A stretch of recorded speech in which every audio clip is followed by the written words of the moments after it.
ನಿರ್ವಹಣೆಯಿಂದಲೇ ರಾಜಕೀಯ ಮಾಡುತ್ತಾ ಅಧಿಕಾರಕ್ಕೆ ಬಂದಿರುವ ಬಿಜೆಪಿ ಮತ್ತು RSS ಸಂಘ ಪರಿವಾರದ ಮುಖ್ಯಸ್ಥರಾಗಿರುವ ಅಮಿತ್ ಶಾ ರವರು ತೀವ್ರವಾಗಿ ಖಂಡಿಸುತ್ತದೆ.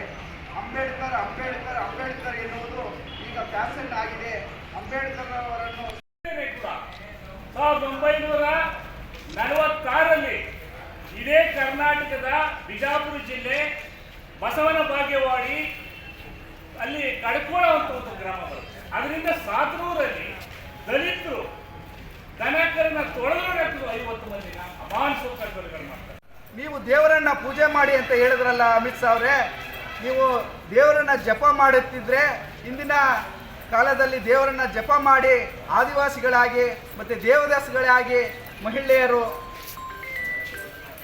ದೇವರನ್ನ ಪೂಜೆ ಮಾಡಿ ದೇವದಾಸಿಗಳಾಗಿದ್ದರು. ಆದರೆ ಡಾಕ್ಟರ್ ಬಾಬಾ ಸಾಹೇಬ್ ಅಂಬೇಡ್ಕರ್ ಅವರ ಕಾನೂನಿಂದ ಇವತ್ತು ಇಡೀ ದೇಶದಲ್ಲಿ ಮಹಿಳೆಯರು ಪುರುಷರು ಎಲ್ಲರೂ ಕೂಡ ಗೌರವಾನ್ವಿತ ಸ್ಥಾನದಲ್ಲಿ ಈ ದೇಶದ ಪ್ರಧಾನಮಂತ್ರಿ ಆಗೋಕ್ಕೆ ನಿಮ್ಮ ದೇವರೆಲ್ಲ ಕಾರಣ. ಡಾಕ್ಟರ್ ಬಾಬಾ ಸಾಹೇಬ್ ಅಂಬೇಡ್ಕರ್ ಅವರು ಬರೆದಿರ್ತಕ್ಕಂತಹ ಕಾನೂನು ಅನ್ನೋದನ್ನು ನೀವು ಮರಿಬಾರ್ದು. ಈ ದೇಶದಲ್ಲಿ ಪ್ರಧಾನಮಂತ್ರಿಗಳಾಗಿದ್ದಾರೆ, ಮುಖ್ಯಮಂತ್ರಿಗಳಾಗಿದ್ದಾರೆ, ರಾಷ್ಟ್ರಪತಿಗಳಾಗಿದ್ದಾರೆ. ಇದು ನೀವು ದೇವರು ಕೊಟ್ಟಂಥ ಭಿಕ್ಷೆನ ಅಥವಾ ಬಾಬಾ ಸಾಹೇಬ್ ಅಂಬೇಡ್ಕರ್ ಅವರು ಬರೆದುಕೊಟ್ಟಿರ್ತಕ್ಕಂಥ ಕಾನೂನು ಅಂತಕ್ಕಂಥದ್ದನ್ನು ಈ ಸಂದರ್ಭದಲ್ಲಿ ನಾವು ಪ್ರಶ್ನೆ ಮಾಡ್ತಾ ಇದ್ದೀವಿ. ಅಮಿತ್ ಶಾ ಅವರೇ, ನೀವು RSS ಬ್ಯಾಕ್ಗ್ರೌಂಡಿಂದ ಬಂದು RSS ಮನುವಾದಿಯ ಮನಸ್ಥಿತಿಯನ್ನು ಉಳ್ಕೊಂಡು ಇವತ್ತು ಅಂಬೇಡ್ಕರ್ ಅವರನ್ನು ಬರೀ ನೀವು ರಾಜಕೀಯವಾಗಿ ವೋಟ್ ಬ್ಯಾಂಕ್ಗೋಸ್ಕರ ನೀವು ಅವರಿಗೆ ಪುಷ್ಪಾರ್ಚನೆ ಮಾಡೋದು, ಅಂಬೇಡ್ಕರ್ ಅವರನ್ನು ಫೋಟೋಗೆ ಮಾಲಾರ್ಪಣೆ ಮಾಡೋದು, ಅಂಬೇಡ್ಕರ್ ಅವರಿಗೆ ನಮಸ್ಕಾರವನ್ನು ಮಾಡೋದು, ಅಂಬೇಡ್ಕರ್ ಅವರ ಹೆಸರಲ್ಲಿ ನಾವು ಗ್ರಂಥಾಲಯಗಳನ್ನು ತೆರೆದಿದ್ದೀವಿ, ನಾವು ಅವರ ಹೆಸರಲ್ಲಿ ನಾವು ಅನೇಕ ಕಾರ್ಯಕ್ರಮಗಳನ್ನು ಕೊಡ್ತಾ ಇದ್ದೀವಿ ಅಂತಕ್ಕಂಥದ್ದು ಬರೀ ನೀವು ವೋಟ್ ಬ್ಯಾಂಕ್ ಮಾಡ್ತಾ ಇದ್ದೀರಿ ಅಂತಕ್ಕಂಥದ್ದು ಇಡೀ ದೇಶದ ಜನಕ್ಕೆ ಇವತ್ತು ಗೊತ್ತಾಗಿದೆ. ಈ ಮನಸ್ಥಿತಿಯನ್ನು ಉಳ್ಳಂತಹ ನೀವು ಈ ಕೂಡಲೇ ನರೇಂದ್ರ ಮೋದಿ ಅವರು, ನಿಮ್ಮ ಜೊತೆಯಲ್ಲಿ ಇರ್ತಕ್ಕಂಥ ಪ್ರಧಾನಿ ನರೇಂದ್ರ ಮೋದಿ ಅವರು, ಈ ದೇಶದಲ್ಲಿ ನಿಮಗೆ ಒಂದು ಕಿಂಚಿತ್ತಾದರೂ ಗೌರವ ಅಂತ ಇದ್ದರೆ ನೀವು ಇವರನ್ನು ಕೂಡಲೇ ನಿಮ್ಮ ಸಚಿವ ಸಂಪುಟದಿಂದ ವಜಾ ಮಾಡಿ ಇವರನ್ನು ಭಯೋತ್ಪಾದನೆ ಕಾಯ್ದೆ ಅಡಿಯಲ್ಲಿ ಇವರನ್ನು ದೇಶದಿಂದ ಗಡೀಪಾರು ಮಾಡಿ ಇವ್ರಿಗೆ ಕ್ರಿಮಿನಲ್ ಕೇಸ್ ಹಾಕಿ ಇವರನ್ನು ಜೈಲ್ಗಟ್ಟಬೇಕು ಅಂತ ಈ ಮುಖಾಂತರ ನಾವು ಎಚ್ಚರಿಸ್ತಾ ಇದ್ದೀವಿ. ಅಂಬೇಡ್ಕರ್ ಅಂತಕ್ಕಂಥದ್ದು ಬರೀ ಹೆಸರಲ್ಲ, ಇಡೀ ದೇಶದ ಉಸಿರು, ನಮ್ಮ ದಲಿತ ಸಮುದಾಯದ ಉಸಿರು ಅಂತಕ್ಕಂಥದ್ದನ್ನು ಈ ಸಂದರ್ಭದಲ್ಲಿ ನಾವು ತಿಳಿಸೋಕ್ಕೆ ಬಯಸ್ತಾ ಇದ್ದೀವಿ. ಮಾನ್ಯ ನರೇಂದ್ರ ಮೋದಿ ಅವರೇ, ನೀವು ಪ್ರಧಾನಮಂತ್ರಿಯಾಗಿ ಪ್ರಮಾಣ ವಚನ ಸ್ವೀಕರಿಸಬೇಕಾದ್ರೆ ಪಾರ್ಲಿಮೆಂಟಲ್ಲಿ ಇರ್ತಕ್ಕ ಬಂಧುಗಳೇ, ಇಡೀ ಭಾರತ ದೇಶಕ್ಕೆ ಅತ್ಯುನ್ನತ ಸಂವಿಧಾನವನ್ನು ಬರ್ಕೊಟ್ಟಂತಹ, ಈ ದೇಶದ ಕಾನೂನನ್ನು ಬರ್ಕೊಟ್ಟಂತಹ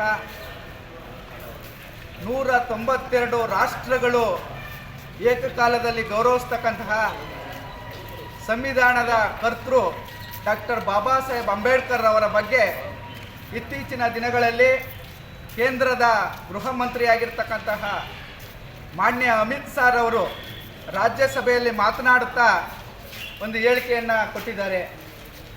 ಅಂಬೇಡ್ಕರ್ ಅಂಬೇಡ್ಕರ್ ಅಂಬೇಡ್ಕರ್ ಅಂತ ನೀವು ಜಪ ಮಾಡೋ ಬದಲು ಯಾವುದಾದ್ರೂ ದೇವರ ಹೆಸರನ್ನು ಹೇಳಿದರೆ ಇಷ್ಟು ದಿನಗಳ ಒಳಗೆ ನಿಮಗೆ ಸ್ವರ್ಗಕ್ಕೆ ಪ್ರಾಪ್ತಿಯಾಗ್ತಿತ್ತು, ನಿಮಗೆ ಸ್ವರ್ಗ ಸಿಗ್ತಿತ್ತು ಅಂತ ಒಂದು ಹೇಳಿಕೆಯನ್ನು ಕೊಟ್ಟಿದ್ದಾರೆ.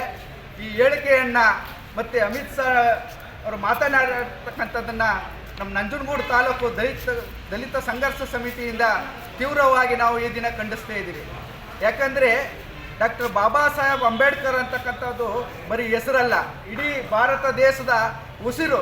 ಯಾಕಂದರೆ ಅವ್ರು ಬರೆದಿರ್ತಕ್ಕಂಥ ಸಂವಿಧಾನದಿಂದ ಪ್ರತಿಯೊಂದು ಜೀವಿಗೂ ಕೂಡ ಸಮಾನವಾದಂಥ ಒಂದು ಅವಕಾಶ, ಹಕ್ಕು ಎಲ್ಲ ಸಿಕ್ಕಿದೆ.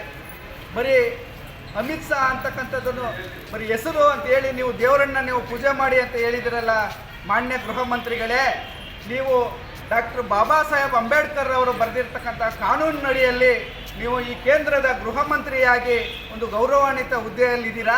ನೀವು ಮಾತಾಡಬೇಕಾದ್ರೆ ನಾಲಿಗೆಯನ್ನು ಬಿಗಿ ಹಿಡಿದು ಮಾತಾಡಬೇಕಾಯಿತು.